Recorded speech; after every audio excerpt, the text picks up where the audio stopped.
अस्सलाम वालेकुम। इससे पहले जो लोग नए हैं इस चैनल को सब्सक्राइब जरूर कर लीजिएगा ताकि इस तरह की इंपॉर्टेंट वीडियोस आप लोगों को मिलती रहे फ्रॉम टाइम टू टाइम। और अगर वीडियो पसंद आए तो इसको एक छोटा सा लाइक भी कर दीजिएगा। एयर कंडीशन का काम सीखने के लिए ये चैनल बहुत ही मुफीद और फायदेमंद है, स्पेशली नए एसी टेक्नीशियन के लिए। ये चैनल एसी के काम को बहुत ही सरल और बहुत ही आसान ट्रिक एंड टिप्स के साथ प्रैक्टिकली एक्सप्लेन करता है। Welcome my YouTube channel HVAC Amjad. YouTube में सर्च करेंगे, स्पेस नहीं देंगे, दोनों को मिला के लिखेंगे HVAC अमजद। बड़ा यूज़फुल वीडियो है स्पेशली नए एसी टेक्नीशियन के लिए। ये 50 TR का पैकेज एसी है, यानी 50 टन का पैकेज एसी है। इसमें 4 कंप्रेसर है, स्टेज 1, 2, 3, 4 करके। तो कंप्लेन कुछ इस तरह का आ रहा था, कस्टमर का कहना था कि कूलिंग सही नहीं कर रहा है। तो जब टेक्नीशियन साइट पे जब विजिट किए तो चेक कर रहे हैं तो देख रहे हैं तो कंप्रेसर 1 और 2 ट्रिप किया हुआ था, चल नहीं रहा था, तो इसीलिए सही से कूलिंग नहीं कर रहा था। तो ट्रिप क्यों कर रहा था, तो साफ रीज़न जब हम लोग जब चेक किए तो मालूम चल रहा है कि सिस्टम 1 और 2 जो है, जो आपको दिख रहा है, दोनों साइड, हाई साइड और लो साइड, दोनों साइड से, यानी कि पूरा सिस्टम का गैस ज़ीरो है। गैस ज़ीरो होने का कंफर्म ये मतलब है कि सिस्टम में लीक है। तो उसी से रिलेटेड ये वीडियो है, लीक से रिलेटेड। तो सिस्टम में कंफर्म लीक है, ओके।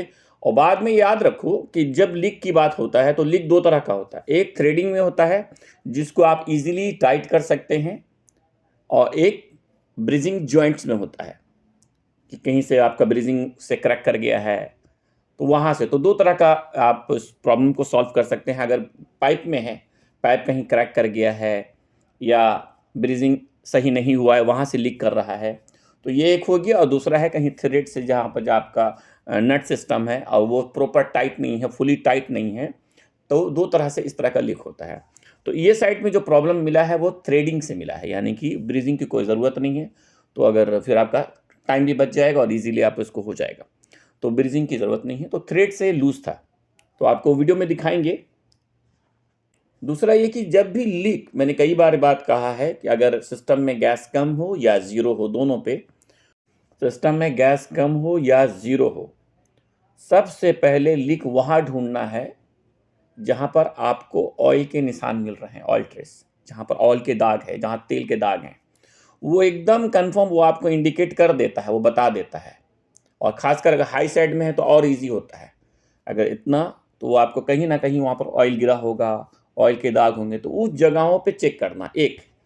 दूसरा, अगर वहाँ पर नहीं मिल रहा है लीक, वहाँ पर लीक नहीं मिल रहा है, तब जितने भी जॉइंट्स है 1 बाय करके धीरे धीरे करके आपको चेक करना होगा, ओके। आप बिल्कुल कंफर्म वो लीक मिल जाता है। तो जितने जॉइंट्स है, लेकिन सबसे पहले उस एरिया में चेक करना है जहाँ पर ऑयल के दाग हैं, क्योंकि अक्सर लीक वहाँ से होता है। वहाँ चेक करने के बाद अगर वहाँ मिल जाता है तो ठीक है, लेकिन कभी कभी दिक्कत होता है, थोड़ा मुश्किल होता है, कहीं कहीं बहुत माइनर लीकेज है, एकदम धीरे धीरे पता ही नहीं चल रहा है, तो वहाँ पर फिर मुश्किल होता है। This one. See this leak.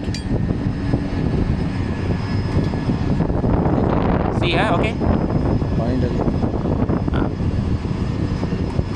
Yeah, okay, huh? See this point. Okay, huh?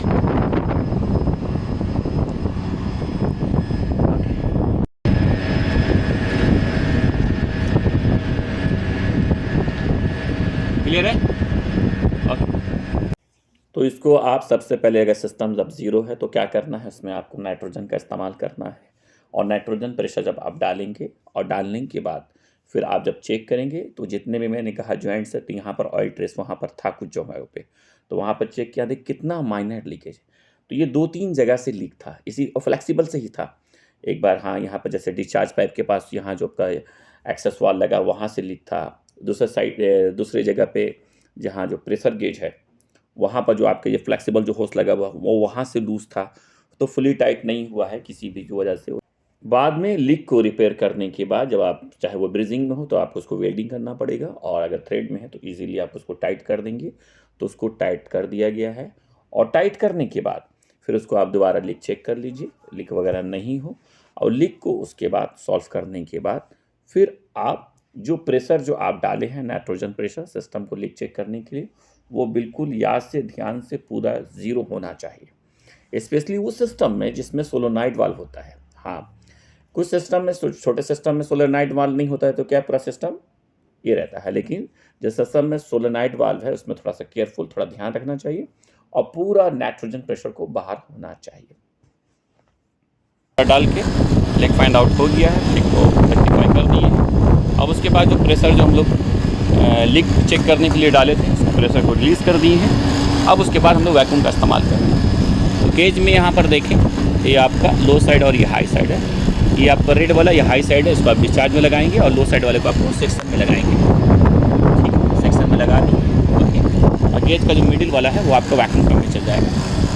ठीक है ना, यहाँ देखो स्मोक निकल रहा है, अगर पता नहीं वीडियो में क्लियर दिख रहा है कि नहीं, है ना। तो मिडिल वाला को आपको गेज में डालना है और बाद में वैक्यूम होने दीजिए। ठीक है,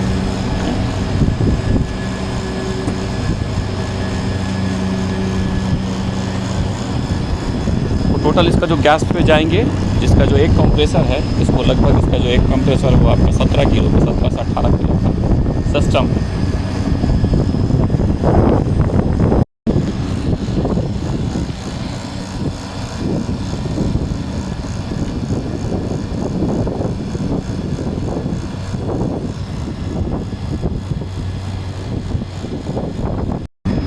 ओके, आप वैक्यूम हो गया है तो दोनों साइड का जो गेज का वाल है सब क्लोज कर दीजिए। ओके, बाद में वैक्यूम पंप को ऑफ कीजिए। क्या टाइट किया भाई, खाना पीना खा के। हेलो, मेरे में अभी मत बाद में नहीं अभी मत मेरा मत।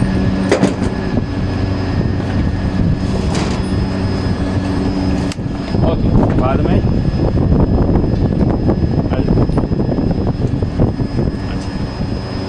वैक्यूम पंप में जो होस लगा, बाद में जो वैक्यूम पंप में जो होस लगा था मिडिल वाला, उसको आप सिलेंडर में डालिए। हो गया है, वाल्व खोल दीजिए।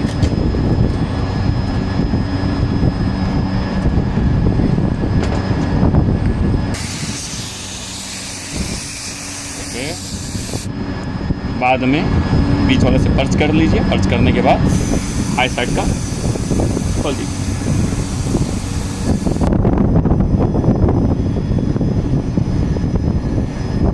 ओके, बाद में उसको पट्टी कर दी है।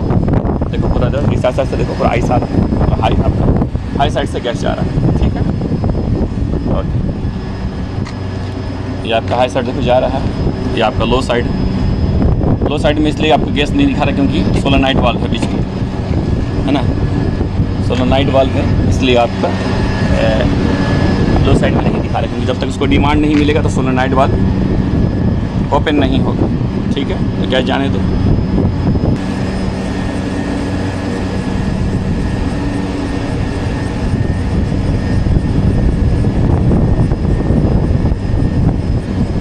अभी आपका लगभग 120 तक आ गया है। अब गैस रुक गया है और क्या नहीं जा रहा है, थोड़ा सा अभी मौसम भी थोड़ा ये ना।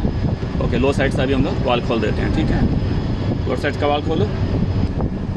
ओके, लो साइड का खुल गया है। अभी दोनों में आपका जो प्रेशर है लो और हाई में स्टैंडिंग प्रेशर है अभी। ठीक है, चलिए चालू करने की तैयारी कीजिए। हाँ, ओके, खाली हो गया सिलेंडर, खाली हो गया, चेंज कर लो।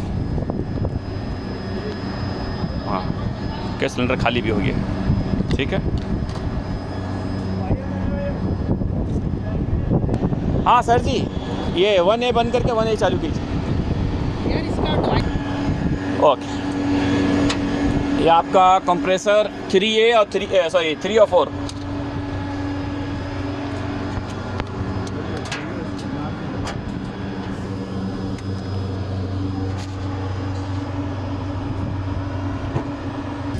ठीक है, वो देखो वो स्टैंडिंग यूनिट है ये, अभी ये रनिंग, इसको स्टॉप, हाँ उसको ऑफ कर दिया स्टैंडिंग यूनिट को।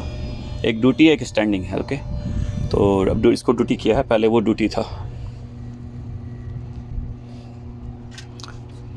ओके, स्टार्ट होने वाला है, वहाँ से हाथ हटा लो। ओके, ठीक है, अभी स्टार्ट हो गया है। तो अभी 3/4 हमारा। ओके, एक मिनट सर जी। ओके, ये आपका हमारे जो रेटेड है आपका 26 है, एक्चुअल आपका नंबर 1, ये नंबर 1 का है। ठीक है, नंबर 1, नंबर 2 है ये। आप तीसरा को डिमांड दिया। हाँ अभी लिया टाइम, हाँ ओके अभी स्टार्ट हुआ। ओके अभी आपका देखो, ओके नंबर 3, ओके नंबर 3 चालू हो गया है आपका। 3 कॉन्टेक्टर 1 2 3 एनर्जाइज हो गया है, ठीक है। ओके एम्पेयर देख कितना ज़्यादा जा रहा है। और ये आपका आ गया है, देखिए ये अब चालू हुआ है, ठीक है। ये आपका 350 है और आपका ये 110 तक आ गया है। थोड़ा सा गैस जाने दीजिए। साइड ग्लास भी देखना होगा, साइड ग्लास देखिए। ओके अभी दोनों चालू हो गया नंबर। ओके एक सिलेंडर वहाँ डाल दिए हैं, अभी क्या है उसको डायरेक्ट सेक्शन में डाला है वो। ओके साइड ग्लास में, साइड ग्लास में